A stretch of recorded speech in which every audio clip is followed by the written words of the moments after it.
From Tobacco Republic in Loomis, California, the Loomis Cigar Cartel presents Beyond the Humidor, a cigar podcast for the rest of us. Hey everybody, welcome back. Scott Robinson with you on the latest edition of Beyond the Humidor. We are joined today by some very, very special guests out of Boulder, Colorado. Graham and Catherine Wallace with Hogbeck Distillery. How are you guys doing this evening? Doing great. Excellent, thank you. Thanks for having us. Very good. And as usual, the other two reprobates who join me for the show every week, we've got Greg and Larry. How you doing there, Greg? Great. Good. There's scotch in the room. It's a good day. Oh, most definitely. How you doing there, Larry? I'm good. That was a nice big word you used there. You looked that up on Google before, or did you just wing that? Nah, dictionary. Oh, my bad. I went old school. Good to know. Now, as we usually start the program, we usually talk about what we're smoking. We're definitely going to talk about what we're drinking this evening, but let's just start with the cigars. I'm going to start this off. Greg and I, we are smoking the McFly by Oscar Valladares, something brand new that's coming to the shop. Why are you looking at me like that? Honduran. I did not say Honduran. Anyway, continue. Yes. Anyway, so we are smoking this new cigar for us. Greg, what are your impressions of it thus far? So far, it's a nice medium body. The tobacconist here, Craig, was kind enough to tell me that it was a Mexican San Andreas wrapper, so I expect a warmer, your favorite word, woodsy, oaky flavor out of it, with about a medium strength, which pairing with the scotch, it's actually may not have been the right choice for me. You don't think so? Not for me. Okay. But it'll work. I didn't mind it with the whiskey. But remember, it's an Oscar. It's a great stick no matter what. Oh, absolutely. Larry, what are you smoking this evening? I got a Lost Cowboy, and I was just trying to pull some stuff up on that, and their website's down. So I pulled the Connecticut. I've had some stuff out of their line before, and I've been happy with it. I wanted to do something a little lighter tonight, make sure that we were, Scotch forward, as you were. And then I was politely reminded this is all cask strength Scotch, so we could have been smoking just about anything, and I don't think it would have mattered. But no, I'm real happy with these Lost Cowboys. They burn real well, and they got a good flavor all the way through. So. Okay, very nice, very nice. Now, you assisted Graham and Catherine in the humidor and got them a little something. You wouldn't have to recall what you gave them for a smoke, would you not? Catherine's got Padron. Yeah. It's a 1926 Anniversario.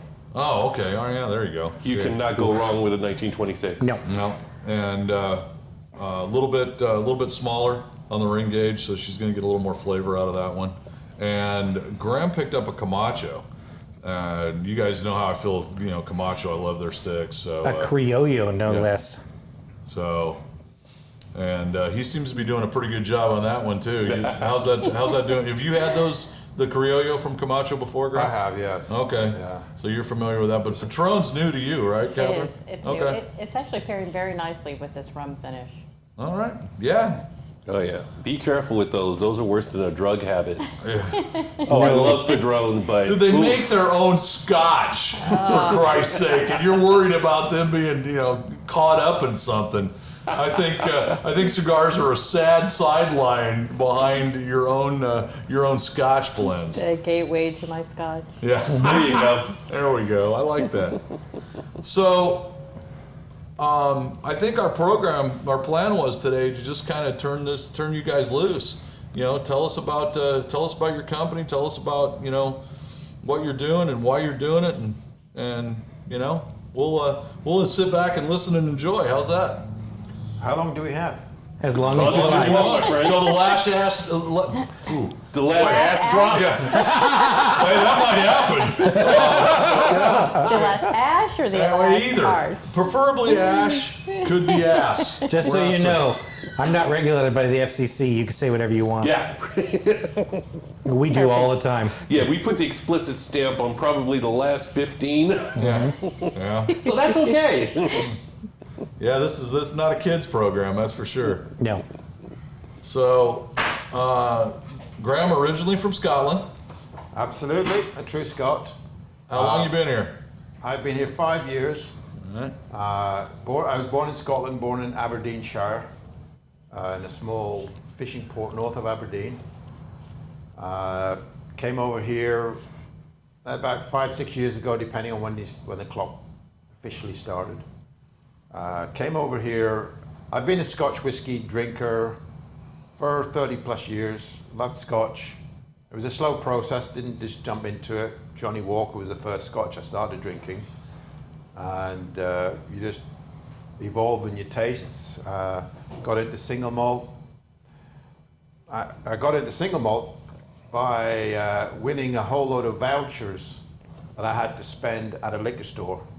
So I won several £1,000s worth of vouchers that had to be spent at a liquor store. Okay, I have a question. How do I get in on this action?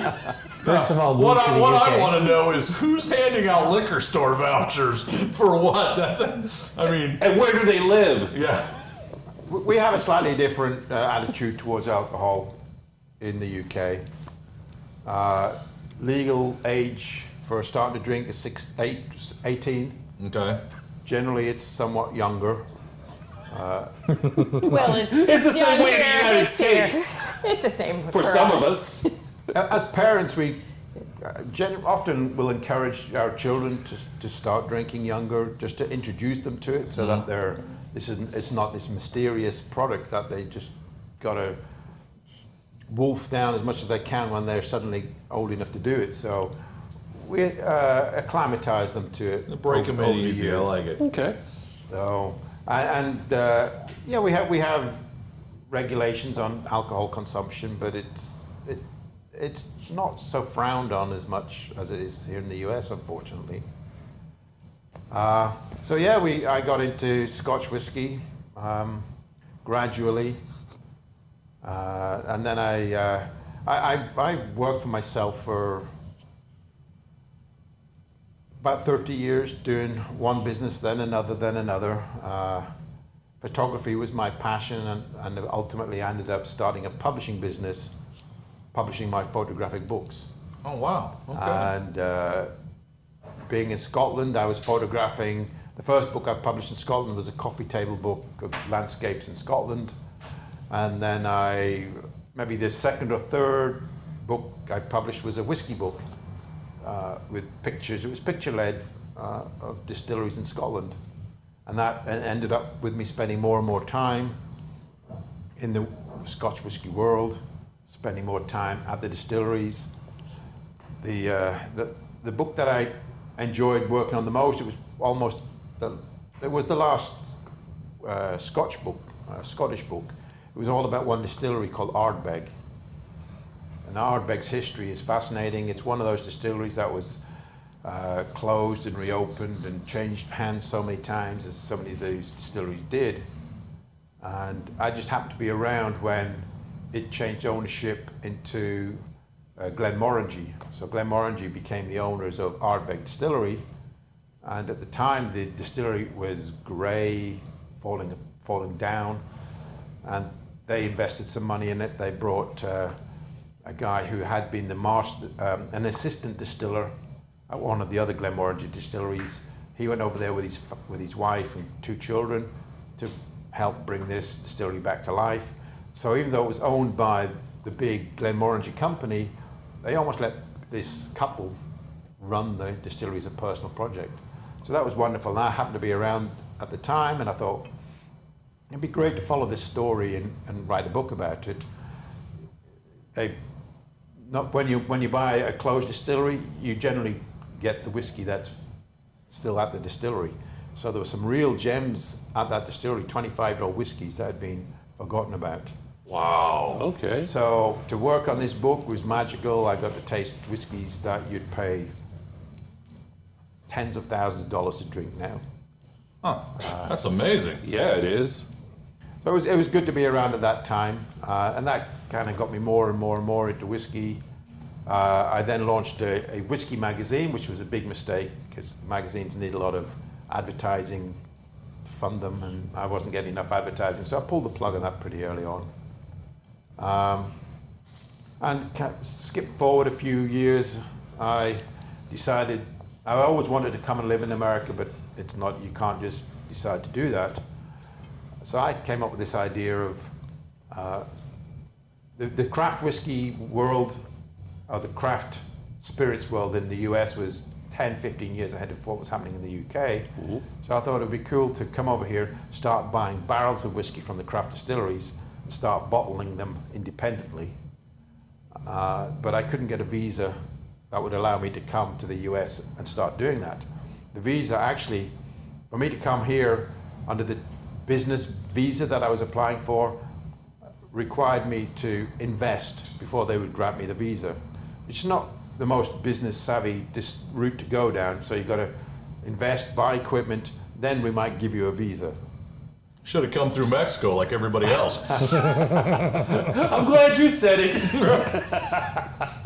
So that route wasn't going to work. So I thought, having visited a lot of the craft distilleries in the US, I thought, actually, it seems pretty easy to start a distillery here. You don't have to wait the minimum of 3 years before you have a product ready to market. I wouldn't be competing with the Scotch whiskey world. So, and I thought, well, I'll buy the stills and buy the equipment. And if I didn't get the visa, I should be able to sell them for pretty much what I paid for them. So that's what I did, got the visa, and started up about 5 years ago, making whiskey here in Colorado. So I actually looked at Colorado and California. They were the two places I wanted to come and live. But getting the permits and everything seemed a lot easier in Colorado. Yeah, smart move. Yeah. In hindsight, I think so, yes. No, very smart move, believe me. This Yeah, state's as a little small screwed up. business owner here in California, it's they make it fairly rough on you.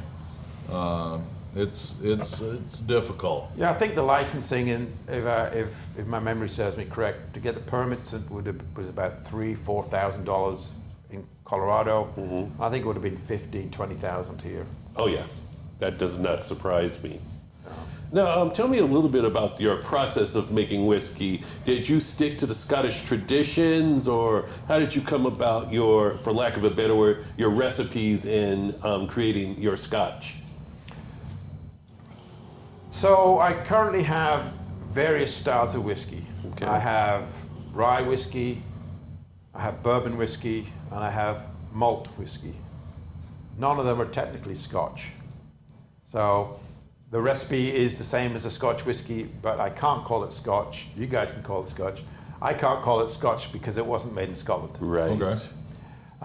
So I have a range of whiskey styles, but I did come to America with the intention of making Scotch whiskey in America. And so my flagship product is a malt whiskey, so it's made from 100% barley, which in Scotland it has to be. Legally, currently here in the US, it does not have to be 100% barley, it can be as little as 51%. Okay. But most distilleries, and they're all craft distilleries, most distilleries in the US are copying the Scottish requirement of 100% malt barley. Okay. So it's 100% malt barley.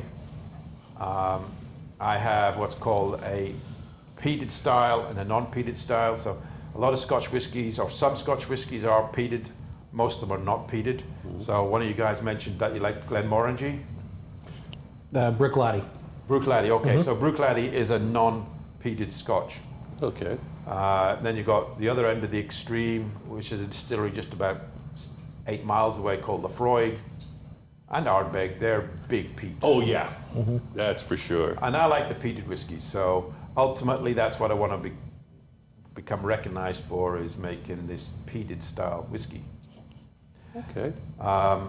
The non-peated whiskey, I actually use barley from America, but the peated whiskey, I get the barley from Scotland. So it's actually shipped over in 1-ton sacks. Wow. Yeah. Not from Coors. Not from Coors. I like that. So tell me about, before the program you had poured us a little bit of Scotch, which I'm kind of out of, but could you tell us about that one? Absolutely. So I brought along 3 whiskeys today. One is a rye whiskey, which we sampled. One is a malt whiskey, which we can get to. And the third one is what I would refer to as a 4-grain whiskey. So we've got 3 different styles of whiskey, but they're all cask strength. When we talk about cask strength whiskies, that's a whiskey that's the same strength as it comes out of the barrel. In the US, putting your whiskey into the barrel, it has to be no more than 62.5 ABV, which is 125 proof. You cannot go into the barrel at higher than 125 proof. So these whiskies here are the same strength as they came out of the barrel after they've been in the barrel for 4 years. Okay. So normally, if you're drinking a whiskey that's 100 proof or 80 proof, 90 proof, means we've added water to it after it comes out of the barrel. So it's already proofed down. It just makes it more approachable, easier to drink. But for me, a whiskey with a cigar, cigars are strong flavored things. Yes. And I think a strong flavored whiskey, sipping on it, is the perfect way to have a whiskey with a cigar. Very nice. So this first one that we're drinking here is the rye whiskey. So it's 95% rye. It's about 5 years old, 4 years. It's about 3. This one was about 3 years in a new oak barrel and 2 years in a rum barrel. Finishing it in a rum barrel gives it just a hint of rum, so it adds a little sweetness to it. Yeah, I did you notice that. You can pick up that sweetness for sure on the nose of it. That's for certain. And this is amazing. Yeah, so you can smell that sweet rum, toffee. And for you poor folks behind the camera, I'm so sorry that you don't get to drink. Not you, the audience. You get to drink. I was going to say, the audience has a glass, right? Yeah, but I'm talking about the viewers. Oh, the viewers. Okay. Poor bastards. Well, they could join us. Well, yeah, they could. They can, Absolutely. Order online, correct? nip out and buy yourself a bottle of cask strength whiskey. It doesn't have to be ours. I think. No. No, It but does it have should to be be. yours. So I don't know how far and wide your viewers are. Currently, our whiskeys are generally only available. Up until a few days ago, our whiskeys were only available in Colorado, Okay. and we cannot ship outside of state at the moment. But the reason we're here in California is because we have just now got our permit to sell our whiskeys in California. So if anybody does want any of our whiskeys, they can go to their liquor store, if they can remember what it's called, and that liquor store can get in contact with us, and we can get it to the liquor store to get to them. Awesome. That's great. Congratulations. Yeah, we're pretty excited. That's wonderful. We spent the last few days scouting around, visiting some of the liquor stores to get a feel for where's some of the better stores to place the product. Nice. We were in San Francisco today. I'm sorry. Yeah. Didn't I tell you no Oakland, no San Francisco? You did. I didn't tell him. I wanted to go see the bridge. It was the only way I could get it. Hennessy's the big deal down there. Wow. Yeah, there are some good liquor stores there for sure. But we're basically got to find those liquor stores that already sell craft whiskeys.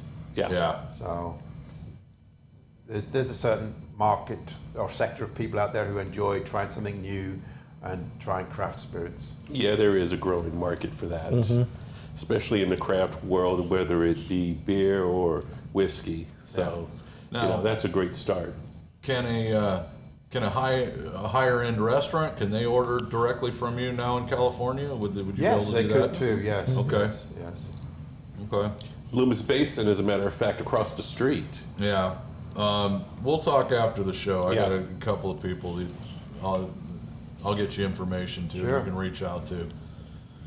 Yeah, it takes time to service the restaurants, and we're such a small company. But getting the whiskey into restaurants is good 'cause it gives people the opportunity to try the whiskey before they have to shell out and purchase one, because these are not cheap whiskeys. At cask strength, if you think about it, at 120 proof, that's 50% higher than an 80% proof whiskey. So your bottle cost is 50% more because you've not diluted it down. Mm-hmm. So you get less bottles out of the barrel.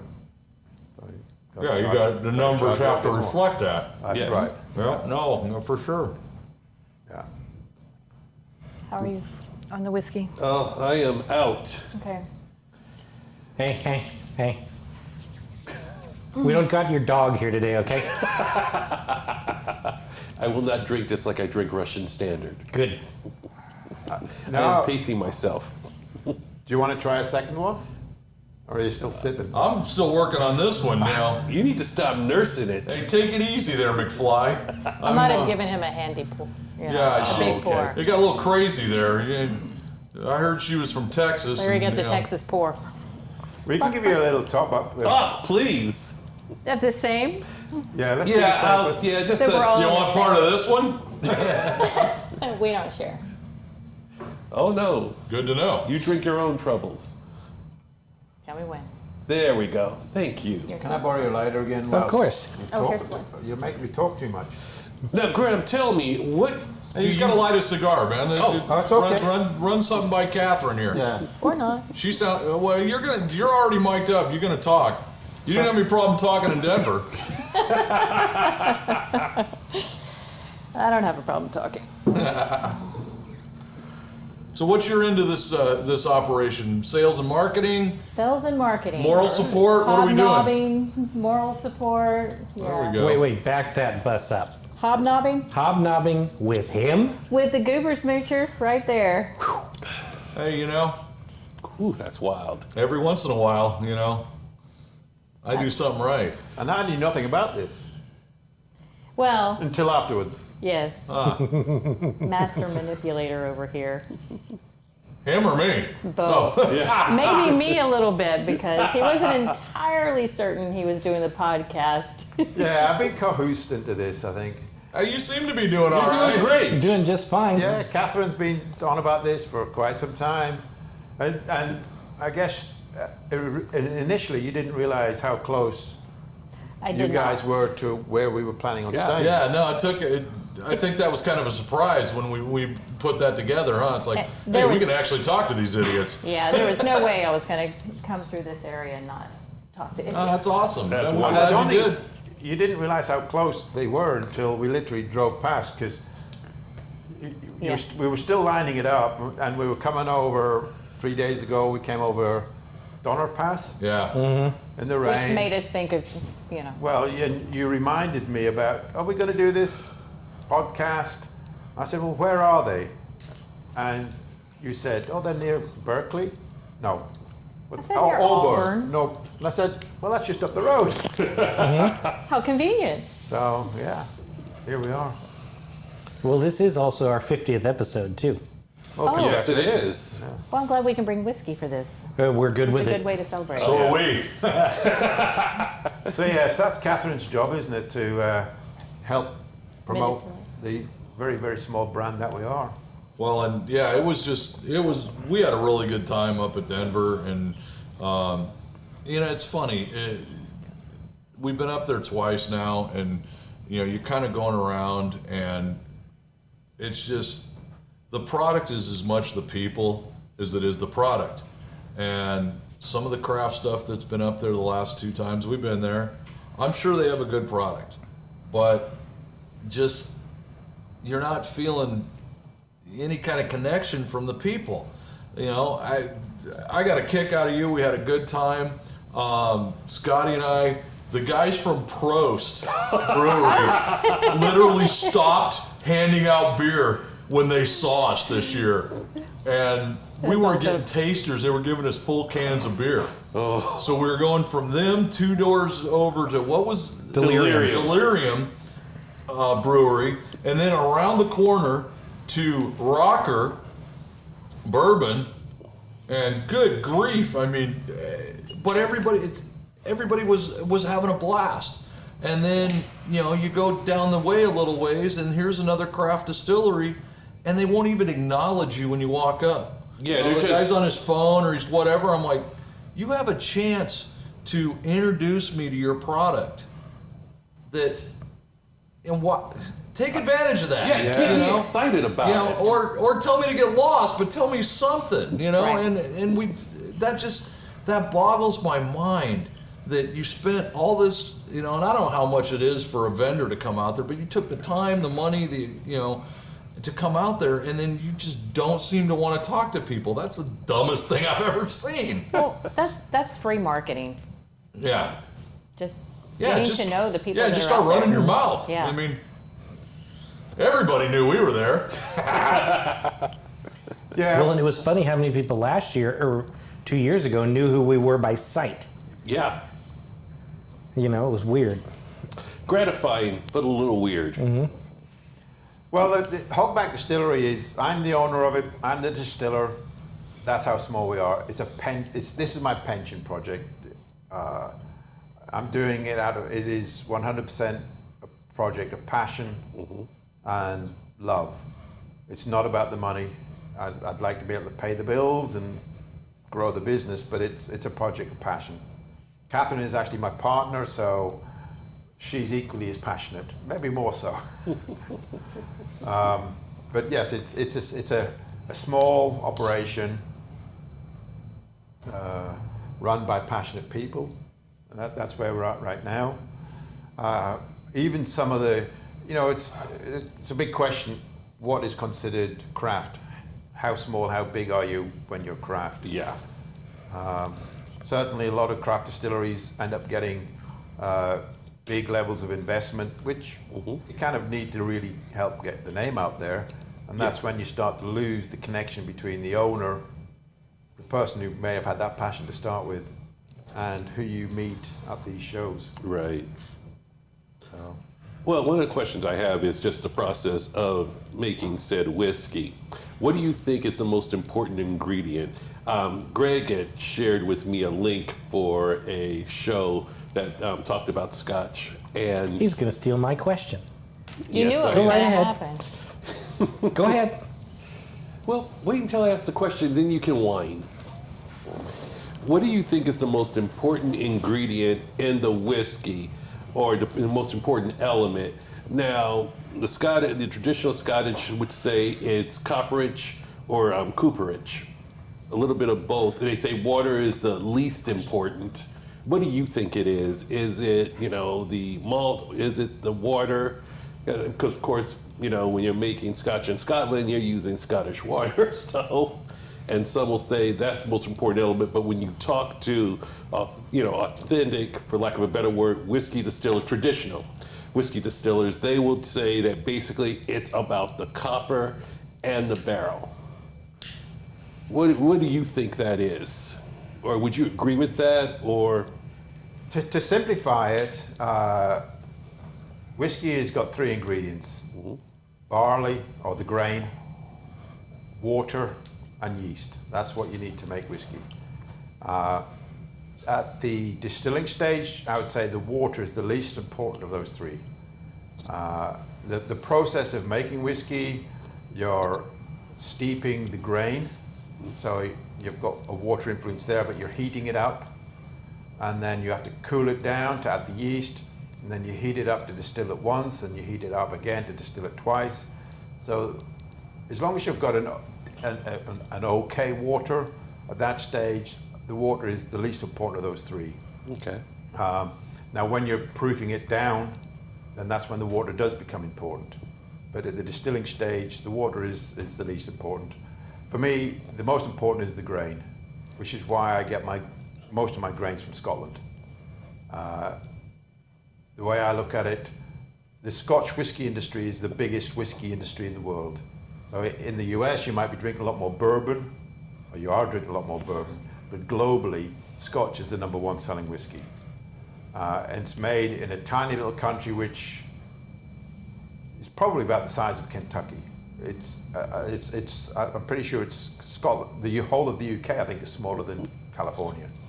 So Scotland is a tiny, tiny country, and yet it's making all of this whiskey for the whole world.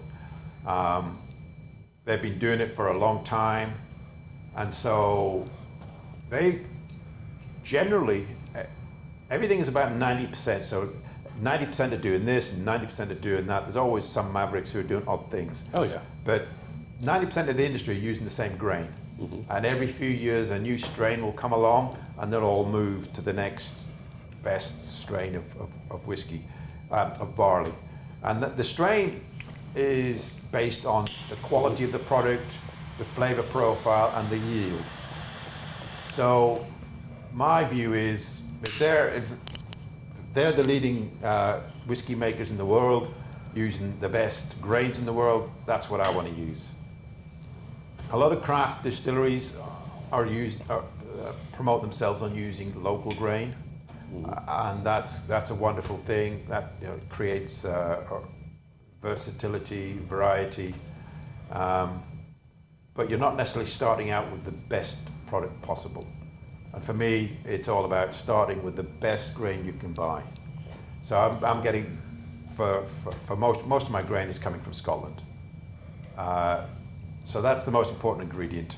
You mentioned copper as being important, and absolutely. Part of the process during the fermentation, there is some sulfur as a byproduct that gets through that stage. So the key of the copper is it draws out the sulfur. So there is sulfur in that. We call it beer here in the US. In Scotland they call it wash. But there is some sulfur in there, and the copper draws that sulfur out. So that's the key component, or the key job of the copper. Okay. The still that I'm using is actually a friend's still, who has a distillery next door to mine. He got his still from Scotland, and it's 100% copper. The more copper you have, the more it's going to draw out that sulfur. Oh, wow. So the copper itself is a great material for distilling with. The still that they have is a 1,300 gallon still, so that's a big still for a craft distillery. It's a baby compared to what they're using in Scotland, but it's a big still for a craft distillery to be using. And so the shape of it helps to create a heavier style of whiskey. It allows the heavier components in the liquid. So it allows those heavier components to get through the process. Those heavier components are all carrying flavors. So the style of the still that we have allows those heavier, more complexity of whiskey to be produced. Okay. So that's your grain, that's your copper. But then they also say that at least 70% of your flavor comes from the barrel, from the wood. So that's also very important as well. Okay. Different types of barrels, different age of barrels will again greatly affect your final flavor. Now, do you treat your barrels at all once you receive them? So what I'm doing for bourbon and for rye and for malt whiskey that's made in the US, they all have to be matured or aged in new wood. Okay. It has to be oak, and it has to be virgin wood. These are all charred, so they're burnt on the inside. All our barrels are char-free, which means they're being burnt inside for about 30 seconds at about 800 degrees. So they get a real roasting on the inside. So that's the only treatment. The oak is seasoned and allowed to dry out for minimum 2 years. But the only treatment other than that is that charring on the inside. Okay. And that charring acts as a bit of a filter between the spirit going into the wood, going into the barrel, and it seeps through the char and into the wood.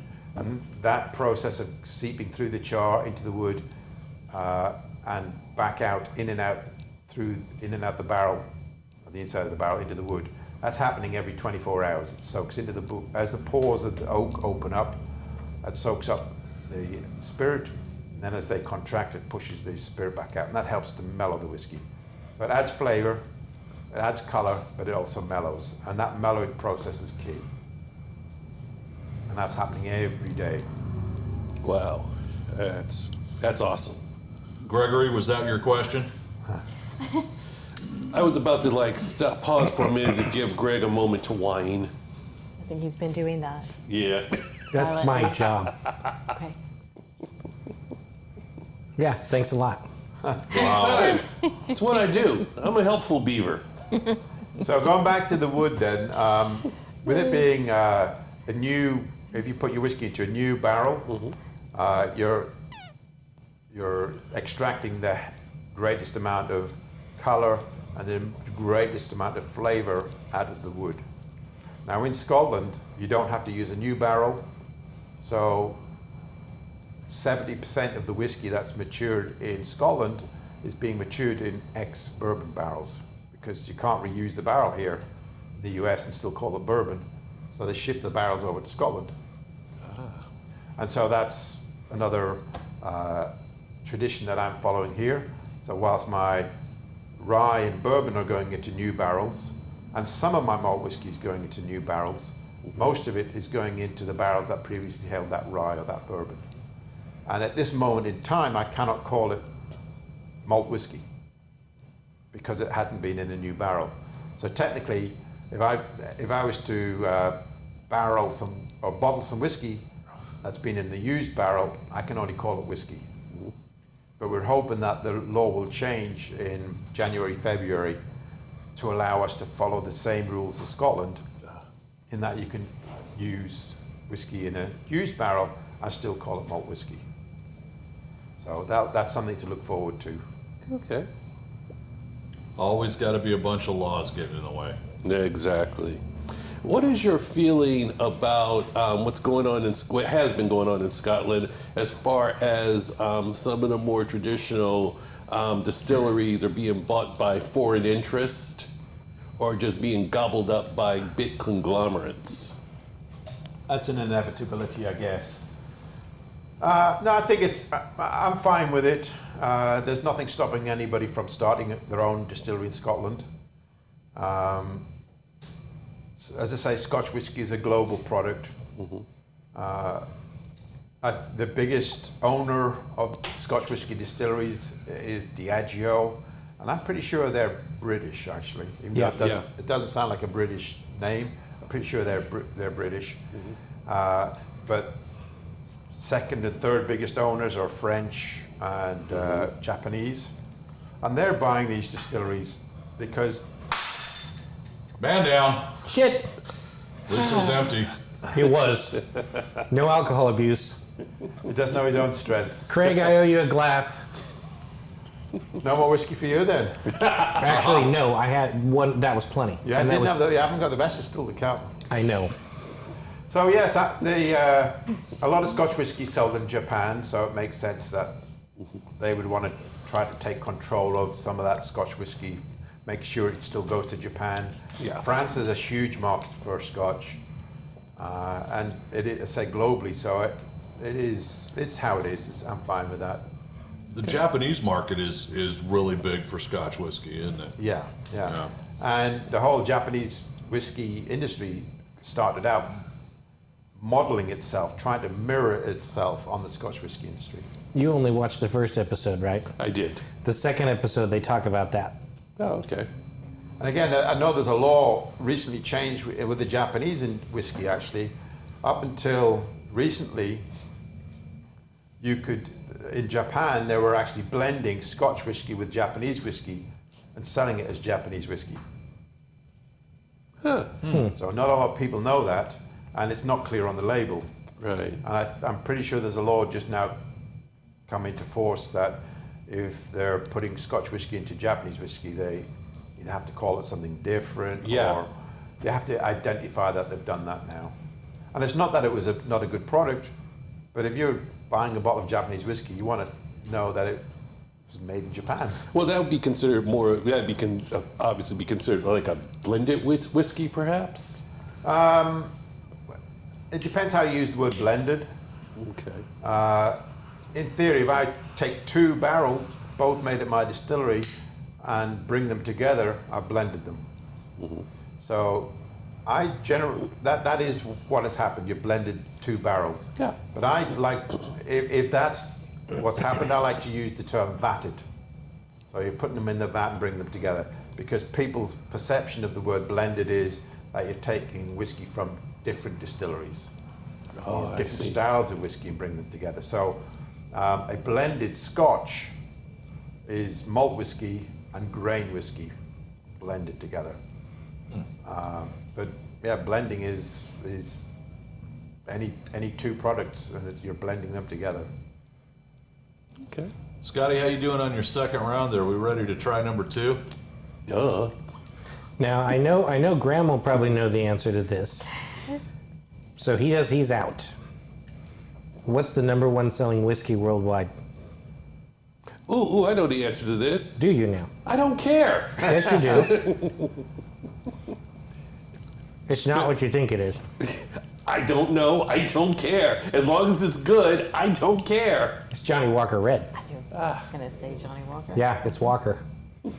All right, so I'm going to throw one back at you then. Okay. So Johnny Walker, yes, is the number 1 selling whiskey in the world. What's the number 1 selling single malt in the world?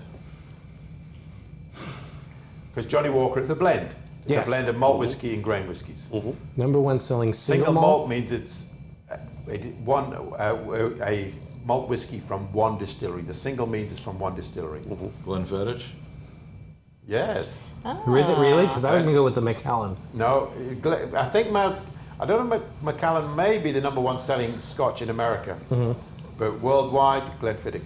There you go. Way to go, Larry. You get the first pour. Oh, lucky me. I'm pouring my own, man. You killed me. All right, let me get in frame here. Yeah, we have So a My roll best here. part. There's one there called Enigma. So Okay, that first, Enigma's this one. huh? Perfect. That, Does okay. it say Enigma? Yep, Yep, that's the That's next the one. one. that's the next one, huh? Okay. I'm pouring my own. I don't trust you now. Nor should you. And I yield to you two for the rest of the show. I've had my fill. Is that you, Scotty? No? This No, is this would be me, sir. All right. Let's not go nuts. There we go. Moderation. It wouldn't be the show if it wasn't. Can you put a little bit more in mine? Oh, absolutely. No, that's, My man. that's Catherine's. Oh, a little bit more in yours. My bad, sir. That's good. All right. I'm holding out for the other. All right. A little blast for you, camera monkey. The infant pour, please. All right, Captain. I can't like this. Sir? Squeeze it. All right. My hand's tired. So I'm going to let you guys have a little sip of this All right. and see what tastes. Anything? This is typically the one we like to pair with a cigar. Okay. Oh, bold man. flavors. I actually created this specifically to go with a cigar. The nose on this is amazing. You know what this? Oh. You want a whiff there, Commander? That's nice. Wow. It's a nice 4 grain. Very, This is the very this vanilla. is the 4 grain. This is the 4 grain. Okay, what 4 grains? Barley, rye, corn, and wheat. Jesus. And each grain has a different flavor, gives a different flavor to your whiskey. So this is a blend. Okay. Who, if we were gonna tell people out there what this compares to, is there anybody out there making a 4 grain whiskey? Yes. What is it? When I came to Colorado 5 years ago and I went with the idea of buying barrels of whiskey, I visited 30 distilleries in Colorado. The distillery that I felt was making the best whiskey at the time for me, after being partial, was a distillery called Laws, Laws, and they do a 4 grain whiskey. This is amazing. The difference Yeah, between it is. the difference between the Laws 4 grain and this is the Laws blend their 4 grains before they start distilling. So their 4 grains is in the mash bill. Okay. What I've done here is this is 4 grains after they've all been distilled, after they've all spent time in the barrel. So this is truly blending. So you've distilled each one of these grains separately, and then brought them back into the vat to blend them together. Effectively, yes. Wow. Okay. You, my friend, are missing out. I think Camera Monkey needs to get you a glass because you just a smidge. I'm not talking about making you into a drunk. Cheers. Okay. Okay. Give me a new glass. I'll Just try a- not to break this one. Yeah, with combination of this McFly with this. There vanilla would be a is shame to amazing. not, yes, because Yeah. this one is created specifically to go with the cigar. Yeah, I'm really loving the vanilla notes in it. That's what I got on the nose was vanilla. And it doesn't disappoint in the taste. Do you get any chocolates? Larry, splash. I got you, man. 3 fingers. Yeah. Only 58 ABV. You can That throw piece. this. You can throw it on the floor if you don't want to finish it. No, really. Wow, that was that. See, you're fitting right in, man. I knew it. 2 glasses of whiskey And then, you know and how I half knew a that? cigar. Because nobody pairs up with somebody like this, and they can't throw a left hook everywhere. A jab, a hook, something. We spend the day hooking. We could do this. Did she just say you spend the day hooking? Woo! Welcome to California, honey. That almost came out through his nose. Woo! Oh, Burns, don't. Okay, many of people have waited months, even years, to get something to come out of someone's nose. You did it first visit. Cheers. Nostrovia. Pub and taco to you, sir. that's fantastic. All right, 2 out of 3. We're rolling. Did you say mazel So, tov? Scott, I think there might have to be a fact-finding mission and a follow-up show to go visit them, Yeah, Oh, for I sure. agree with you. For sure. just so we can This- buy freaking bottles of whiskey. Oh, yeah. y'all should come to the distillery. We're Yes. good with that. Well, next time you come out to the Rocky Mountain Cigar Well, Festival, we need to yourself an come extra out day. a couple days early. Yes. Next year, so we can go to see these guys. We can go to Prost. And delirium. Why wait? Why wait? Flights are cheap. Once winter abates and there's not. You understand it's cold in Colorado, Not right? really. Once It's a winter, dry cold. Once winter No, abates. you were there quiet. That's what they keep saying. It's just like It's a Texas. dry cold. It's a dry is cold. My ass. It's a no. There's no such thing as a dry cold. You know, I've been there a month and Sweetie, a half. I was born and raised in Southern California. I'm what you call a 10-degreer. 73 to 83. If it's above one, below the other, I ain't happy. It's cold out here now for me.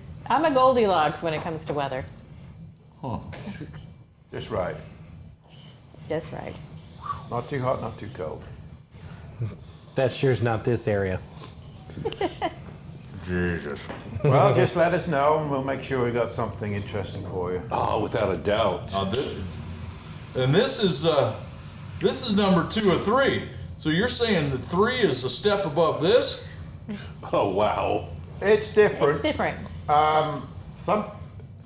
For me, this is my favorite whiskey with the cigar. This is There's amazing. Each of those 4 grains offer something different. The secret ingredient, if I would call it that, is the wheat. Now, wheat is a really soft grain, so wheat on its own is a little bit wanting, but it's a really sweet whiskey, a really sweet grain. It's a toffee. So if you taste this, you should get some toffee notes, sweet toffee notes. And I just think that they balance so nicely with a cigar, sweet and sours. Oh man, Ooh, this could be a problem. It just dances on the tongue. That vanilla and, like you said, that toffee. Yeah, I can see that. And I don't want to boast about how much I drink, Why not? You're in good company. but I can get through a lot of this with a cigar. Even though it's cask strength, you just want to keep sipping it. Yeah. Oh, yeah. It opens up nicely as well, but I like it cast strength. And considering it's cask strength, 60 ABV, 120 proof, for most people it's very approachable. Just keep. No, this is beautiful. This is a fantastic product. Yeah. This is a terrific cigar. Yeah, this puts sipping. probably 2/3 of the stuff that we've tried just the aside, water. right from the get-go. And you're right. This with the McFly with the light, creamy notes of this cigar, it pairs perfect. Yes. Yeah, this and then once again, this is why I went with a Connecticut, something lighter. Amazing with a cigar. This is beautiful. Wow. How often are terrific you guys focus. smoking a cigar and having a whiskey at the same time? Scotty, you want to field that for you? Or not. Why me? But no, probably 2 to 3 times a week. If it's a show week, make it 4 or 5. Okay. Because I usually drink during the show. I'll have a little bit of Macallan 12 or the Gold Cask. Now, mind you, normally we record at 7 o'clock in the morning. Oh, it's a great breakfast drink. Amen. Why you gotta be a snitch? The Wallace Collection is a good breakfast drink. Because he thinks he's English. I got a laugh out of the audience. We've been in an hour and we just heard from you. I can get an Englishman on the show again. You know? No. That's my father, just so you know. Oh, hey. And that grumpy guy behind the counter is my brother. Yeah.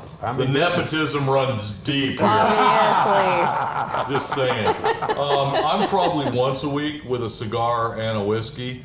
I'm really gonna piss this guy off right now. Watch this. I do more rums than whiskeys. That's okay. And I'm kind of turning the corner because since we got back fired up with a podcast and talking about pairings, talking about cigars and different things, been trying a lot more bourbons, a lot more rum, a lot more everything, and I really like some of the stuff up there this year at Rocky Mountain that Rockler was pouring. But this is head and shoulders above anything It's that got I've the had. sweetness that you might associate with a rum. That was the first thing I thought when I smelled it. It's like, wow, this has got a nose of a rum, of even a. I don't think I can't think of a whiskey I've had that compares to this. Yeah, there's very few whiskies that are this sweet, and it's not a sickly, artificially syrupy sweetness. It's natural sweetness from the wheat. It's about flavor. It's not so much sweetness, it's the flavor. Because you can sweeten almost anything and you get that syrupy. Yeah. But this is actually flavor. Yeah. Well, and you sip it and then it goes away. Where some of the stuff, you'll sip it and then you got that, where you're trying to get that flavor out of your mouth again. This is not, man. I mean, this just melts away. This is amazing. It really complements the smoke. No, absolutely. And even, I think this would be fine with a Maduro, double Maduro. Yeah. Because it's such a contrast that you're going to pick up both elements, regardless of where you're going, what you want out of the evening. Well, the McFly, it is considered a medium to full. Okay. Closer to medium than it is to full, but it's still on that other half of the spectrum where, this is not a Connecticut. It's not light, but you've got a lot of flavor, but it's melding really well with the toffee and vanilla notes of Well, see, and I think I'm in the same whiskey. boat with you. This is a mild to medium. And I would do this combo again all day long. This is incredible. But I think you could even go so far with the notes and the subtleness of the whiskey. Even if you put it with, say, an LFD or to Camacho Triple Maduro, the cigar's not going to overpower the whiskey. You're going to be able to enjoy both of them together. No, absolutely. And that's not the case on a lot of the products. No. For sure. Because I know when I'm drinking my normal, which to answer your question is maybe once every 2 months, I'm the least of the drinkers out of the three. Typically, I'm the designated driver. Or he's drinking a white wine Chablis. No, or Spritzer. I drink red wine, asshole. We have some red wine barrels. But Atta girl. For me, if I get buy right in one the bottle, mix. Just beat that'll the last shit me out of about 8-9 months. As you can see, I like giving him shit. We need to work on that. We're trying, man, but it's you've heard the saying, you can't teach an old dog new tricks. You can't teach a stubborn one a goddamn thing. Thank you. I'll take that as a compliment. There's so many things we have to work on with him. The whiskey is just kind of, it's fourth or fifth down the run. But actually, when he sprung, guess who's coming? I'm like, oh, this is going to be fun. Well, yeah, he was excited. So he doesn't get excited about much. And look at him. Look at you now. Well, you've now got the perfect cigar whiskey. Oh, yeah. No, This is incredible. Graham, I just have to drive to Colorado. This is great, man. I mean, no joke. Hey, Tommy, just so you know, I'm flying to there, and you and I are driving 15 hours to see these guys. Woo, there we go. So, if you guys have listened to the podcast at all, Tommy's up in the Boise area. Now, he used to live here, and the cigar lounge that he goes to in Boise is called The Vault. Mm-hmm. And The Vault just got their full liquor license. And that, if you want to expand into Idaho, that would be the first place. Yes. to That would talk be a to. great place to go because The Vault. they just got their bar and their lounge. Great plug for Josh there at the Vault. You know, he's got a beautiful lounge. He just put in the full bar. He's got his own mixologist in there. Sarah's great. You know, they do the last event they did. I forget which liquor vendor came in, but they did a whole cigar pairing with pours, and it was. I didn't get to go to that one, but yeah, you got to get up there and see Josh. Let me just give a real quick shout out to Sarah there. I know she mentioned to you that she knows how to make a caipirinha. Because of your instructional video. Yes, I am coming for you, Sarah. I can't wait. Good God. Yeah. She took she said she does know how to make a caipirinha. Uh-huh. But she says she will make a caipirinha for Scott based on the video we did. The official Robinson tutorial for caipirinhas. Complete with the Grand Marnier float. Were you sober when you did this tutorial? Yes. I was sober as a judge. Hey. Truly. Huh. Now, It's the mind first you, time for everything. there's an episode that never aired that you ought to see. Oh, jeez. We're on that again. It's either that or the donkey. Take your pick. I'm going with that one. We were just driving over here and playing some music, and Johnny Cash. Yes. And I was thinking, I've never heard that song before, and I've never heard that one. And I'm guessing I can't remember what the album was called, but It's Unearthed. Unearthed. Mm-hmm. And so I guess they went through all his old records and thought, oh, this is a good one. So, maybe they'll unearth some of your podcasts. Could be. Yeah, so far we've only got one in the bucket. Yeah. But There's only one that's been shelved. Yeah. and The episode that won't be aired. Well, you can I call don't it- know, man. We get Joe Rogan status, and we might throw that out there. But Yeah. right now, and the best part about the whole deal is, our spouses were there to witness Yeah, it. I was gonna mention It was that. rough, man. His wife's peering around the RV. We were camping. His wife's peering around the RV, looking right at me with the "I will kill you" look on her face, going. No And I'm can just do. like, I gotcha. Yeah, we're gonna ride this train right off the cliff, and we did. You already started it. You have to. Big was time. fun. So could you guys not do a podcast at the Rocky Mountain Festival? We're looking at doing It that. might spoil the enjoyment, For y'all. maybe like for the first hour or two. Well, the hard part we found out because we took a bunch of gear to record. But much like the wireless system we have here now, Rocky Mountain is so loud that I Yeah, it can't was. muffle Yeah, all we the can't stuff going kill the on. background noise. Yeah. We couldn't even hear just to talk to y'all. Exactly. It was challenging. Wait, you couldn't hear him?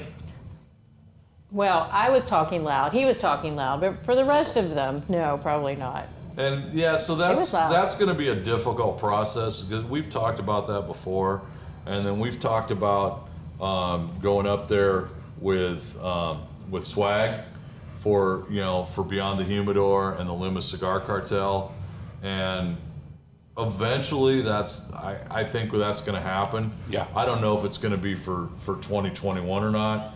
2022. 2022. My bad. We lost a year. I'm still behind. Yeah. Aren't we all? So that's something, we just got to kind of look at. Well, have a word with them and say, kill the music for an hour. Yeah, they're not going to do that. They're not going to do that. I tried that already. You did? We're not. Yeah, we're not that. We're not at that level yet. But it's not just you guys. I'm sure there's other people who want to film and record. Yeah, and what I would like, I think where we'd have a better shot is going up on a press pass Yeah.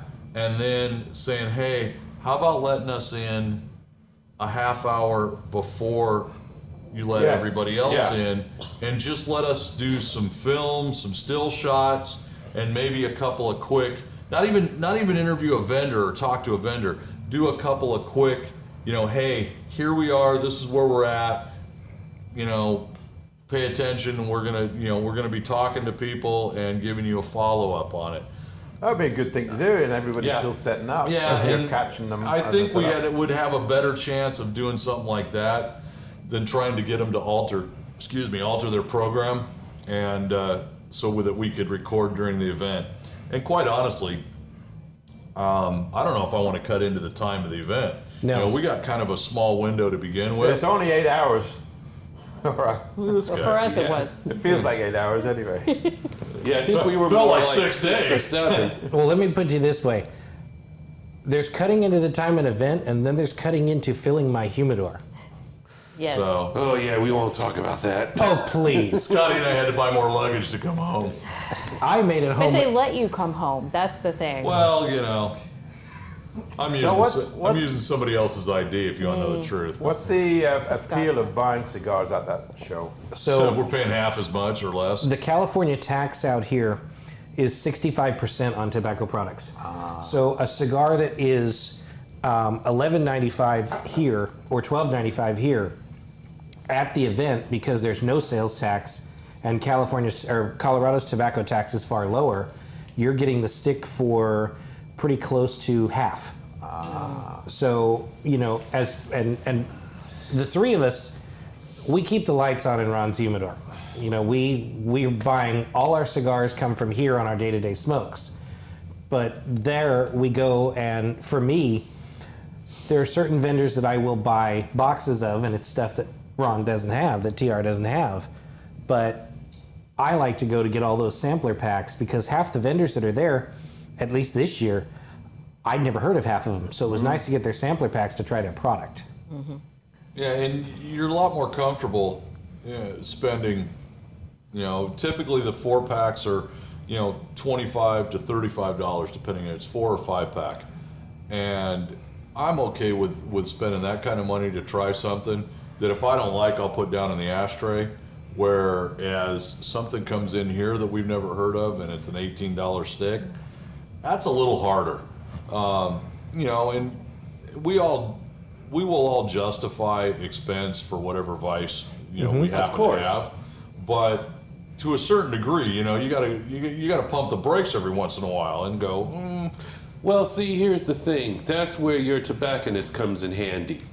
If your tobacconist knows you and knows your flavors or knows it's something that you might want to try, and the whole thing about cigar smoking, it's an exploration.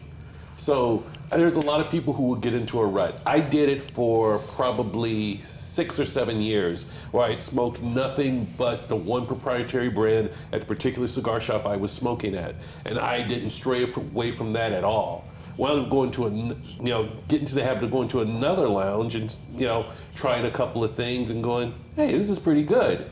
And then I wound up here with the owner. My first day here, and I quote, he looks at me and says, what kind of cigars you like to smoke? And I start explaining, and he talked about Lanceros. And, there are these little, long, skinny cigars. So my response was, well, no, because I pee standing up. And he's like, no, let's have some fun. So he gives me a Lancero packed with flavor. I didn't know any better. The narrower the ring gauge, the more flavor is going into it because you're not getting a lot of filler.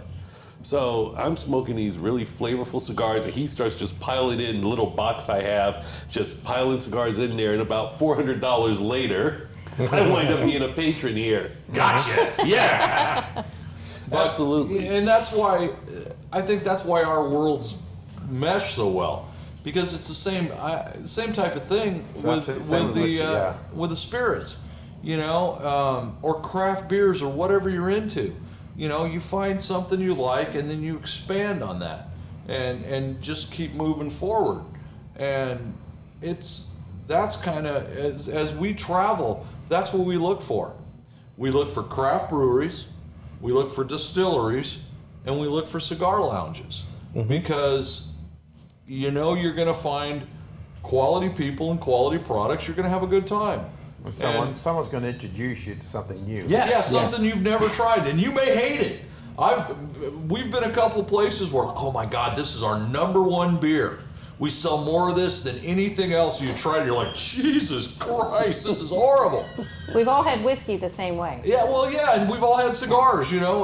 Somebody will give you a cigar. Oh, this is. I love this, and it's like, oh, Christ, I'm looking for a cat turd to get the taste out of my mouth. So on that note, right?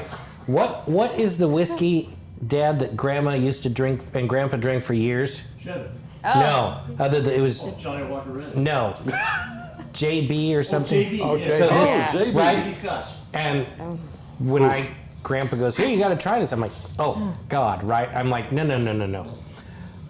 Put a little ginger ale in that and right on. Yeah, Craig and I brought a bottle of, I forget what we brought down there. It was one of the Macallans. And I said, now try this as Scotch versus what you're drinking. Change their attitude to drinking Scotch because it was like, no. If it comes in a plastic bottle and it's on the bottom shelf, why the hell are you drinking it? Yeah, but you get in a used rut. to it, That's yeah. what you're used to. Yeah. When we were talking before the podcast, gin. There's a local distillery here in Auburn, right by the Auburn airport. The guy does gin. I am not a big fan of gin. I have had some gin drinks. There's certain things I'll order if we're out to dinner. Sometimes it's gin based.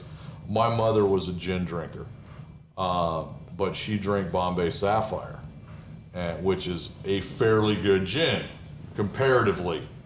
That was Leon's favorite. And so, as I got a little bit older, I could appreciate the gin that she drank as opposed to something you bought when you're in your early 20s, and whatever the gin of the day was in the well, Gildan's or something or whatever the hell it was. Christ, that was horrible. But, I just harken back to the 12 packs of beer back in high school and college. They were like $3.25 for like beer? Yeah, exactly. Close enough. Meisterbrow, Milwaukee's best. $5, that's all you needed. Yep. No, a buddy of mine used to work at a place in Carlsbad called the Country Store, which they're tearing down now because they're building more houses. And I'm trying to think what the heck the name of this stuff was. It was short bottles, and they had puzzles on the inside of the caps, which not a good idea for drugs. But we used to get that stuff by the case, and was it Lucky Lager? I think it was Lucky Lager. Oh, and then we would buy Sun Country wine coolers in the 2-liter bottles, and that's what the girls drank, and oh Christ. Boone's Farm. Yeah, well, yeah, Oh, Boone's yeah. Farm and Bartles and James. Mad Dog. Mad Dog 2020. Yeah, That's some Boone's serious. Farm Strawberry. Yeah, Oh, yeah. Strawberry Ooh. Hill. Yeah, oh God. And try to get that stain out of the carpet of your back seat of your car. That's a rough deal. But so we'd load up on Lucky Lager and Sun Country wine coolers, and then you drive down to Oceanside on Mission Boulevard, and you go through 25-cent hamburger stand. And hamburgers were 25 cents, cheeseburgers were 35 cents. You order them without pickles, so they had to make them fresh, and we thought we were smart. Pretty sure they were spitting in our hamburgers. And then you would go across the street to the Oceanside drive-in for carload night. Well, when I was in high school, my mother had a Lincoln Town Car. So we'd get 14 people in the front and 30 in the trunk, and we'd go to carload night, the drive-in. So, we got our experience of drinking going at an early age. Oh yeah. And Camera Monkey over there, my oldest son runs the camera, so some of these stories are off limit. I mean, your mother's going to hear this on the podcast in the first place, but you don't need to repeat any of this. He's looking at me like I'm Because an you have asshole. before, right? Red light, like Yeah. Don't tell your mother. Yeah. Hi, Sherry. I thought we were waiting for a green light. No, we're good. Are you Yeah, I know recording that. on Red's Hey, recording? you have no idea how long that screwed me up. Right, Like, yeah, we're not recording. Scratch my nuts, whatever I'm doing. It's like, yeah. What? Dude, you're feeding me scotch, and you expect something different? Speaking of scotch, Yeah. Where are we at? Are we on to number 3? we're on to my favorite whenever y'all are ready. Hold on. Let me. I'm talking Now's too much. a good so- time to relight. Well, all right. Survey says. Oh God. Fat kids up. And this is the Wallace. The Wallace. Right. 63.2 ABV. Jesus. Buckle up, Virginia. Don't judge a bottle yet. Take it easy. There we go. Thank you, kind sir. If I had to pick one for you to try, it would have been this one. No, well, But for this cigar, it was the Sir, last one. I want to finish this. I'll do my pour. I'll catch up. There wasn't a doubt in my mind. Virginia? Just a drop. I'm not talking about tin Come on. car. You need to have a taste. Just Your a dad teeny, can drive teeny. you home. The Volkswagen could stay the night. Stop. Wouldn't stop. Stop. I put the thing on the edge of the glass. Stop. Good. Just the tip. That promise never works, just so you know. I think I have 3 sons. So does he. We've all proven then. So does he. We know what happens. All right, so this is. See, I have 2 little girls. Here's Graham circling back. He's like, Jesus Christ, I gotta save this. Good luck to you, sir. He won't let me keep going. All right, what do we got? Well, you gotta know what it is before you dive in. And no, we don't. Nah, we're past that Apparently now. not. Yeah, Scott. I haven't started yet. My ass, you can swim in the Enjoy edge the of that nose. glass. Enjoy the nose on this one too. So this is the Wallace collection. It's the malt whiskey. All right. So first we had the rye, second we had the 4 grain. This is 100% malt whiskey, but it's not peated. So it's an American barley. Wow. It's 4 years in a new oak barrel. Full cash strength at 63.2. And the clever thing with this one is we finished it with aspen. So Colorado's famous for its aspen wood. That aspen adds a nice subtle sweetness and thickness. So I think it's a great whiskey. It's a big whiskey. Yeah, I'm getting that. Personally, I think for me, I prefer the previous one with cigar, Yes. with that sweetness, but it still works great with a cigar. And some people might prefer it. We're all different tastes. You tell me. Well, the nose on it reminds me of my normal. It very much reminds me of Brook Laddie, the classic Laddie. And it just smells, on the program we were watching, the host, Yeah. can't remember his name, good Scott, but he really does. He says, as he refers to it over and over again, the amber liquid, it is. It's just good. It is.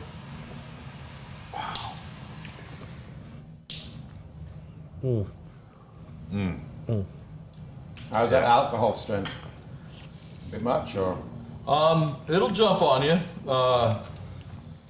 It will. I'm glad we didn't start with this one. Let's put it that way. No, this and peated, correct? Unpeated. No, unpeated. Okay.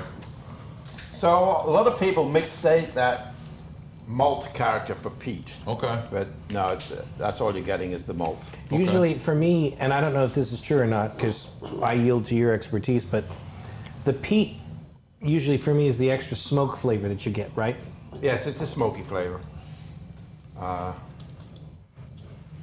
Yeah, I knocked this down with a couple of capfuls of water. Yeah, absolutely. Was Now, This is a nice one to open. I much prefer this, adding a little bit of water to it. My little girlfriend over here, can I call it my girlfriend? She likes it just 63.2. I just thought, no, add some water to it. what? Out of morbid curiosity, That's the Texas right what there. does water help with the Scotch when you're adding water to it? Well, I'm not a scientist, So it's difficult to explain, but there's almost a chemical interaction. It's almost like when the water interacts with the whiskey, it just bing and opens up those flavor molecules, so it opens up the whiskey. Okay. And I often say it's like a red wine. How, if it's an old red wine, you put it into a decanter and you let it breathe. And I don't know if this is correct, but this is how I perceive it to be, is that the water molecules in the air are kind of interacting with the alcohol and opening it up. So adding water certainly opens it up. At this strength, it's dulling down some of that alcohol as well. Yeah. Which again allows the flavors to come through. Yes. This is even nice breathing just for about 15 minutes. Absolutely. Now, adding a little bit of water is different than pouring it over the rocks. Even a single rock, you're going to get a different. Yeah, I make a big deal about, being a Scotsman, I make a big deal about the ice. Yeah, no ice, right? In Scotland, I'd never ever put ice in my whiskey. And I'd been here a couple of years before I finally gave in and put an ice. 100-degree temperature when you're drinking your whiskey at that, it's too warm. I put an ice in, and it just chills it down a little bit. But putting ice in your water, in your whiskey, is doing two things. Yes, it is diluting it, but it's also chilling it. And just like anything else, if you're chilling it, you're numbing it. You're numbing the flavor, juicing the flavor. So some people might like that because it's knocking down that alcohol and making it easier to drink, but you're also killing some of that or dulling some of the flavors. I never looked at it that way, so that's interesting. So, drink it how you like to drink it. If you want to do 1 part whiskey and 3 parts water, Yeah. that's what you like to do, that's what do it. If you want to put ice in it, fine. Yeah, I just think maybe a cap full, maximum 2 kind of opens it up a little bit for me. Well, and that really harkens back, Scott, to our saying which we say on the show all the time. Smoke what you enjoy. How other people perceive it is not your problem. It's the same way if you like it the way you like your whiskey, as you said, drink it that way. But you can't dumb down a cigar. No. You can't chill your cigar. No, this is really good, but I think you're right. The second one, the 4 grain that's by far, sweet. yeah, the 4 grain with a cigar was superb. Yes. That's probably the best pairing I think I've ever had. Yeah. Thanks for that, because that was the intention. Yeah, no, that's amazing, and we definitely got to get some more people involved in that. Definitely. So, for sure. Yeah, Oh, Paul would appreciate that. Oh, yeah. Paul would be loving this right now. Yeah, we wouldn't be able to shut him up.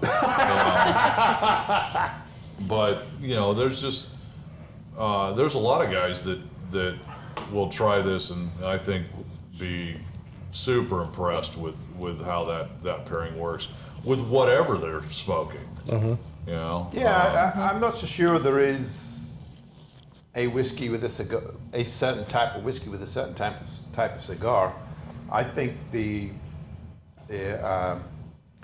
Enigma it's worked well with any cigar. Now I tend to be medium cigar smoker. I've had some heavier ones, and it's worked pretty well with those too. I don't know if you have to pigeonhole one cigar with one whiskey. Oh, not at all. No. There are so many cigars on the market. I mean, the fun would just be exploring as many as you can. And find what works for you. Yes. Yeah. And that's all a part of what we call the cigar journey. It's just a matter of just finding what works for you. You're going to run into stuff that doesn't work, but then you're going to discover stuff that does work. But it's all a part of the exploration. Well, and a lot of it's going to depend on your mood too. There's some days you roll in here, or you get home and you open your humidor and you're looking for your comfort place, man. You want that cigar that what it's going to be, and you just want to sit down and relax and smoke that, drink whatever you're going to drink, whether that's a whiskey, a beer, a water, whatever, and just cruise. And then there's days where I roll in and I'm like, I'm going to try something I've never tried before. And, you know, it just depends on where you're at. And that's the great thing about all this, you know. Hey, you know, walking around at Denver, I've never had this bourbon before. I've never had this whiskey, or I've never had this vodka. You know, let's give it a shot. What's the worst that could happen? Somebody's carrying me into my room. Big deal. I think that was also the fun of Rocky Mountain, is that all the distilleries and the breweries that were there were all local to Colorado. Yes. There was nobody outside of Colorado, so you really got to taste what that state has to offer. For sure. And that was a blast, man. I had a great time. We have other whiskeys as well. I think you might have gotten to try. How many did you bring? Oh, several. I think we have 8. You brought like 7 up there to Oh, 7 or 8.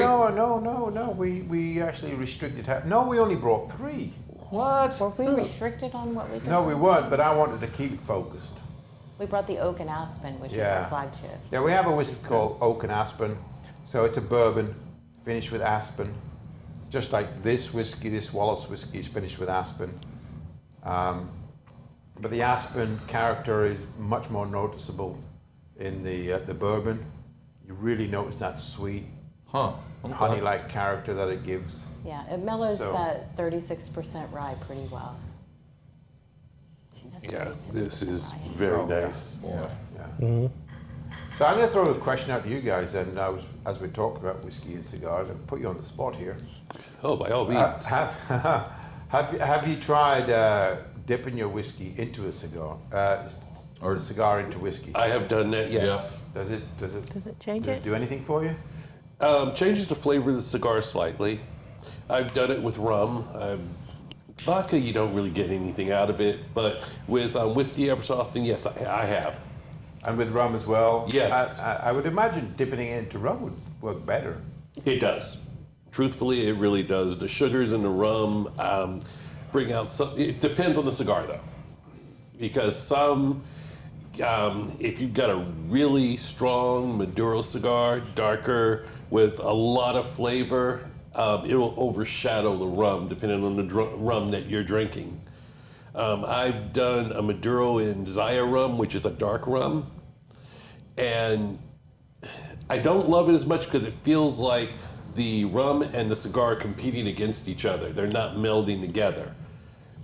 Other people's mileage may vary.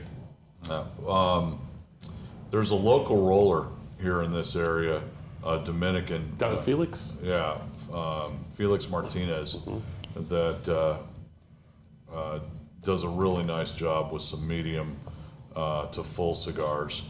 And a buddy of mine and I were doing some rum infused. We had a little oak barrel, maybe 16-inch barrel, and we were soaking that barrel with rum and then putting the cigars in there and closing it up and then putting it in my humidor. A whole cigar? Yeah, a whole cigar inside the barrel after soaking it. And it was interesting. It was different. I feel that the cigars that were in the center were actually better than the ones that were on the outside, kind of that could be in contact with the barrel. It was just something we tried. Yeah. How long did you leave the cigars in there? We left them in there for 3 months. Wow. And the cigars were still smokable? Oh yeah, they were still smokable. And it wasn't, we weren't floating them in rum. We just soaked the barrel. Oh, I see. Right, and yeah, I mean, it turned out all right. It's not something we did again, but it was fun for, we tried it. Now, a dumb question on that. What did you do about humidification? It was inside his humidor. I put it in the bottom of my humidor. I have a 2-stage. Oh yeah, okay. So the actual humidification system for my cabinet humidor is in the bottom. And I have a humidor that's not quite as big as the one behind you there. Yeah. So we put it down below with that, and then that kept it humidified for the time. Now, there's a cigar manufacturer that actually finishes their cigars in their wine barrels. That's Chinook Cellars with Brian Chinook. Oh, okay. And he gets the cigars, has them rolled, puts them in used red wine barrels and finishes the cigars in the empty barrels. They don't quite get the wine flavor in there, but they have a spike of sweetness that's not tobacco based. It kind of makes it interesting. Just he's, in one of those god awful fires this state is known for. Unfortunately, his winery got burnt to the ground. And so he relocated his whole operation to Texas and hasn't started cigars again. But when he was bringing them in here, his Connecticut was really sweet. It had a great creamy, almost honey note to it. And the Cremois, which was the dark one, it didn't have the red wine, but that kind of acidic tannin hit? You kind of got reminiscence of that. So it was a pretty unique, and I smoked a lot of them. We could do that with some barrels. So when I'm finished with my barrels and I don't want to use them for a third time, just throw some cigars in there. As long as you can humidify them, yeah. You get. I'd need a big humidifier. For no, 53 gallon. Clovida. For a 53 You gallon. can do 53 both. gallon barrel, if we know Oof. the square inches, we can figure out how much humidity it will take. Well, We square have inches. 2 in our van. Yeah, I'm going to be in no condition to do square inches here. No. Yeah, don't ask me Yeah. to do math right now. He might. Yeah. So you couldn't just roll a barrel into the. In there you walk-in. could, yes. Yeah. You could? Yeah, because that room, both of those two rooms hold 70% humidity perfectly. So putting a big barrel in there is not going to affect. No. Nope. No, because that's an active system. Above the door is the humidification system, so it's constantly pumping humidity as it needs it. Okay. Interesting. I know a few guys in Colorado that have walk-in, liquor stores or cigar stores, stroke liquor stores. Yeah. That could work. Are there Total Wines in Colorado? There are. Because they've got a big walk-in humidor in most stores. I don't They think. do. I think they're a big corporation. They're not. That would be hard. But Yeah. Yeah, you find a mom and pop shop like this. well, there's a. I don't want to mention names, but there's a guy in Colorado who owns a liquor store and also owns a cigar lounge and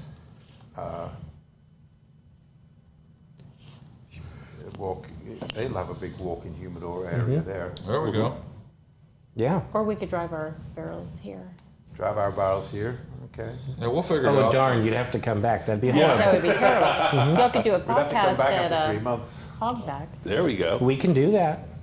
With this setup as you see it now, perfectly mobile, easy to get on a plane. Maybe you could do your podcast at Hogback before the cigar show. There we go. Yeah. I like your thinking. It's a small space. It's a small space, but they don't need much. No, We don't we need do a lot not of need a room. lot of space. Not We'll at sit on all. each other's laps if we have to. Whoa, I'd like to pump see the that. Are you going to Slow put down, coins? Sonny. Let's go back to the donkey story. Somehow that seems better. Yeah. Not so much, but Only from your perspective. No, there was a year period where if you mentioned the word donkey, he'd start twitching like Christopher Walken. Wow. That's so good to know. But his wife managed to shut me up. Oh yes, spectacularly too. yeah. So you remember what I said at the beginning? Everybody gets a turn in the barrel. There's no free ride at this joint. That's for sure. Earn your keep. That's right. Yeah. Do you want for the Wallace? I'm playing catch up. This is not my second. Hey, we're not This is counting. my second pour now. We don't judge. Not at all. We don't testify. We don't bail out, and we don't ask for bail. It's kind There of a are hat big trick. pours, but I ain't no snitch. You don't ask for bails. It's Do it. It's like I got 3 kids too. It's gonna send me up for a couple of days, like a vacation for me. 3 meals. I'm like, I'm good. 3 meals and a rack to sleep in. Yeah, there we go. So, hey, camera monkey, where are we at time-wise on this one? 1 hour 30. Time flies when you're drinking. Wow. I mean, So do we want to wrap it up and just finish this out, kind of talking amongst ourselves, and I think plan on so. doing a follow-up? The Oh, a follow-up is gonna happen. There we go. That goes There's without got to be a doubt. live podcast at Hogback. Yes, So- I agree. So, on the exit, is there anything you want to tell us? Say to our massive listening audience. You are listening, right? Yeah, there's that one. He only had Our two one drinks. audience Is your member. audience mostly California? No, No. predominantly it's 95% the United States. We've got about a dozen listeners in the UK, Lithuania, Russia, France, Saudi Arabia. Europe, Saudi Arabia. We've got a worldwide Wow. audience. We're realistically. actually rated in Saudi Arabia. If Yeah, you can believe highly, that. too. Yeah. Yeah, Well, I that know one Saudi Arabian really They like likes you. us. They really like you. I saw them. So One viewer. for me, to sum this up, I would say if you were looking to try a whiskey and a cigar, I would always go cask strength. Pretty much any cask strength whiskey I think is superior to a proof down one at 40, 45 ABV. As far as our collection is concerned, the Enigma was created specifically to go with a cigar because of its range of flavors. There is a liquor store in Colorado, because we can't ship out of state or out of country. I don't think many liquor stores could either, but there's a liquor store that we usually recommend to people called Davidson's in Colorado. They do sell all our whiskeys, and they will ship to any state that allows them to do so. The rules might change in a couple of years to allow craft distilleries to ship to other states, but currently we can't. So the Enigma is the perfect cigar whiskey. We're here in Colorado to open up, get into some liquor stores here. So you could ask your liquor store for any of these and they will get them. But we're kind of spearheading with the Wallace because it's a malt whiskey, and I know malt whiskey's big here in Good deal. Colorado. No, we're happy to support you however Yes, we can. Absolutely. You know, that was our founding when we started this podcast. It was regular cigar smokers that can help out other regular folks doing what they do, and that, you know, you guys are the epitome of that. Especially when you brought our Whiskey. favorite. Oh, yes.